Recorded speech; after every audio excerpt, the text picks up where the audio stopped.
Selamat pagi, salam sejahtera. Isu hangat pagi ini. Belum pernah ada Perdana Menteri dari UMNO selemah Ismail Sabri, kata Nur Jazlan. Berita sepenuhnya. Kelewatan membuat keputusan mengenai jawatan Zuraida Kamarudin dalam kabinet menunjukkan kedudukan Perdana Menteri Ismail Sabri Yaakob yang lemah, kata Timbalan Ketua UMNO Johor Nur Jazlan Muhammad. Bercelaru dan mencerminkan kedudukan yang lemah.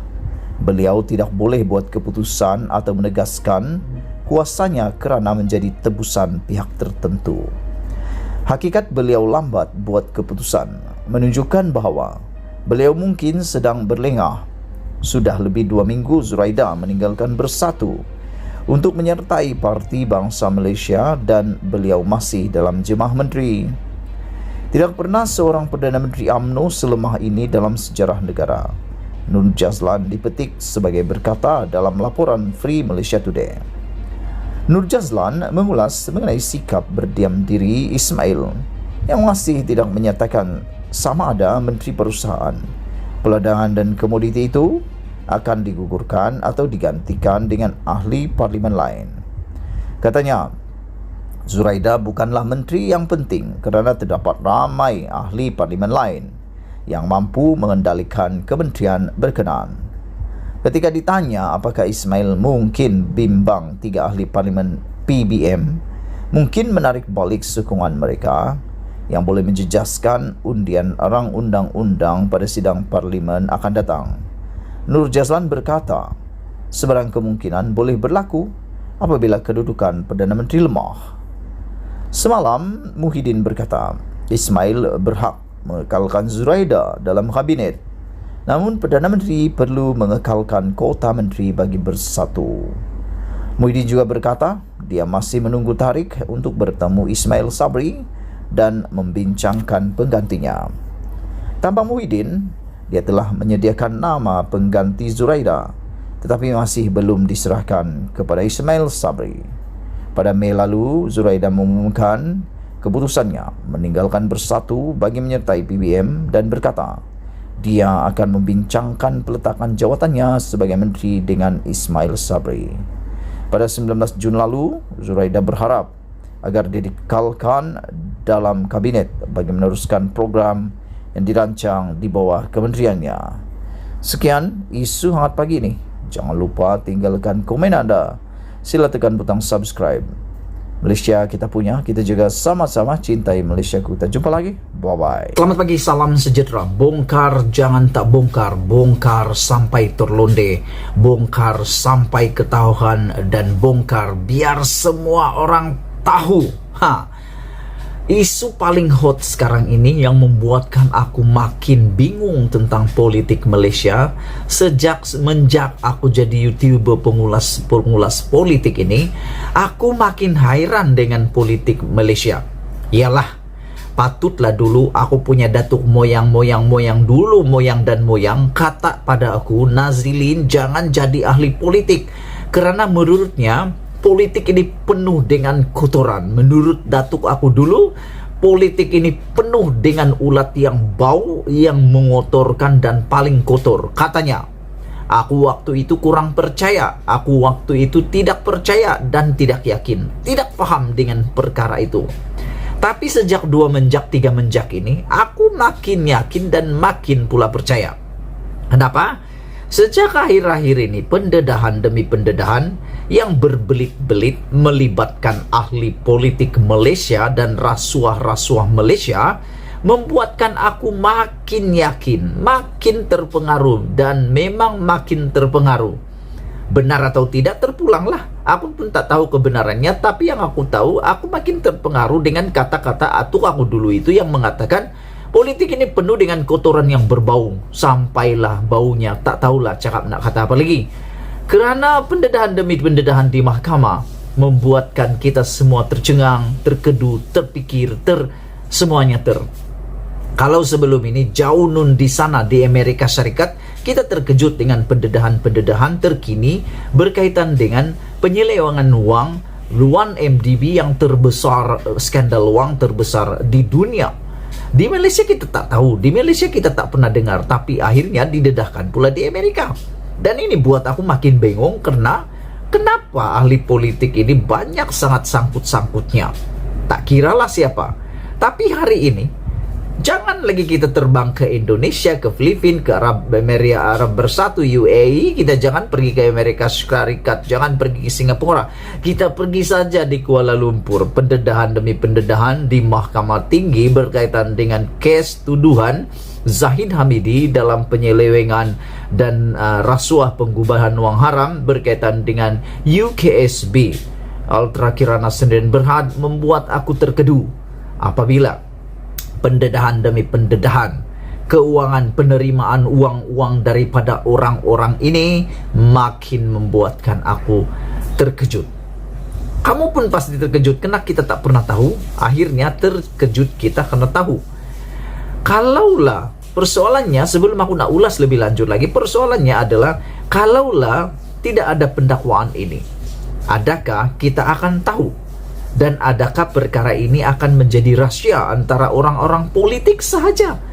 Rupa-rupanya ada rahasia politik, ada orang rahasia orang politik ini yang kita tak pernah tahu. Yang kita tak pernah tahu adalah apabila ada banyak uang mengalir ke sana sini yang kita tak tahu sama ada benar atau tidak, telah didedahkan di mahkamah, telah dipetik dan disaksikan di mahkamah. Nak percaya atau tidak terpulang, karena ada orang kata ini fitnah dan ada orang kata itu nak dinafikan, itu fitnah. Tapi yang pentingnya sudah dipetik di mahkamah. Bila dipetik di mahkamah, tentunya ada sesuatu yang tidak betul. Dipetik pula beratus-ratus juta masuk ke dalam akaun pribadi, ada yang diberi tunai, ada juga yang macam-macam. Dan orang-orang yang dipetik ini pula adalah orang-orang yang luar biasa. Antara yang dipetik adalah dalam UKSB. Menurut UKSB telah memberikan uang tunai kepada beberapa orang ini. Aku makin terkedu. Antaranya adalah orang-orang yang dahulu sudah berkhidmat sebagai Menteri Dalam Negeri. Antaranya Muhyiddin Yassin didakwa telah menerima 1,3 juta daripada UKSB. Dinyatakan sendiri oleh bekas pengarah UKSB di dalam pendedahannya disaksikan di Mahkamah Tinggi Kuala Lumpur.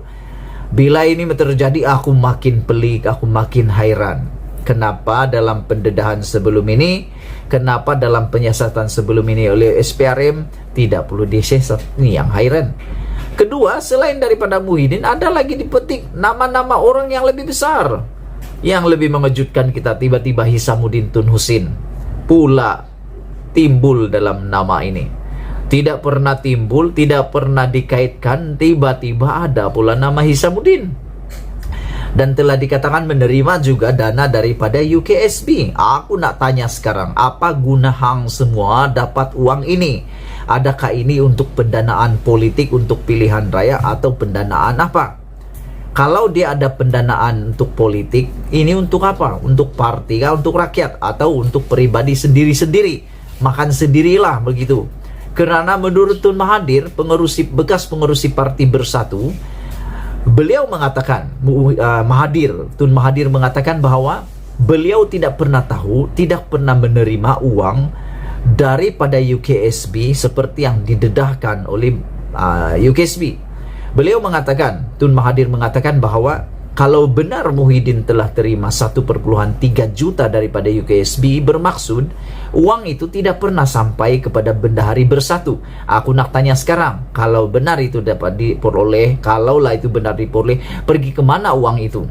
Kalau uang itu untuk pendanaan politik Parti Bersatu, menurut Mahathir ia perlu sampai kepada Bendahari Parti Bersatu. Tapi ini tidak direkodkan, kata Mahathir, tidak sampai, tidak pernah diterima oleh Parti Bersatu. Nah, uang itu di mana? Muhyiddin setelah membuat penafian. Muhyiddin mengatakan beliau tidak pernah menerima 1,3 bilion pula 1,3 juta daripada UKSB, karena menurut Muhyiddin beliau sedang menjalani rawatan kanser di luar negara pada ketika itu, mustahil menerimanya, katanya. Dan Mahathir juga telah mengatakan Bersatu tidak pernah terima. Jadi uang itu di mana sebenarnya? Yang lebih menghairankan, KJ juga dikaitkan dalam isu menerima uang ini. Apa kaitan KJ? Aku pun hairan. Yang lebih menghairankan, Anifah Aman yang telah lama sebelum ini pernah jadi, seingat saya dia pernah menjadi Menteri Dalam Negeri dan telah dikaitkan juga menerima dana daripada UKSB. Aku nak tanya, dan penafian telah dibuat oleh Anifah Aman karena dia tak pernah kenal bekas pengarah tu. Dia tak pernah kenal David Tan, kalau saya tak silap namanya. Dia tak pernah kenal, dinafikan juga. Jadi makin hari makin kita hairan. Safi Afdal pula enggan memberikan komen. Jadi aku nak tahu, rakyat nak tahu, netizen nak tahu, kalau betul-betul lah 5 pribadi yang dikaitkan dengan uang UKSB ini, menerima rasuah daripada UKSB ini ataupun pendanaan politik ini, tak pernah dapat duit, kenapa ada dalam ledger? Kenapa ada dalam bukti ledger itu? Adakah itu ledger yang asal atau telah diubah suai? Aku pun tak tahulah. Yang pentingnya 5 pribadi ini telah timbul namanya di mahkamah. Kita harap ada penyelesaian segera. Dan SPRM telah mengeluarkan kenyataan bahawa nama-nama yang telah dipetik di dalam perbicaraan di mahkamah itu akan disiasat. Nah, baguslah tuh. Siasatlah sampai kedalaman. Semua ahli politik pergi siasat. Kita harap SPRM janganlah memilih bulu. Pilihlah semua ahli politik itu, siasat sampai habis. Kalau boleh, korek sampai ke lubang cacing. Itu dulu untuk kali ini. Jangan kau pening-pening. Yang kita lebih pening ini adalah macam mana kita mau hidup dengan harga barang yang makin meningkat naik. Malaysia kita punya, kita jaga sama-sama. Bongkar, jangan tak bongkar sampai terlonde. Bye-bye.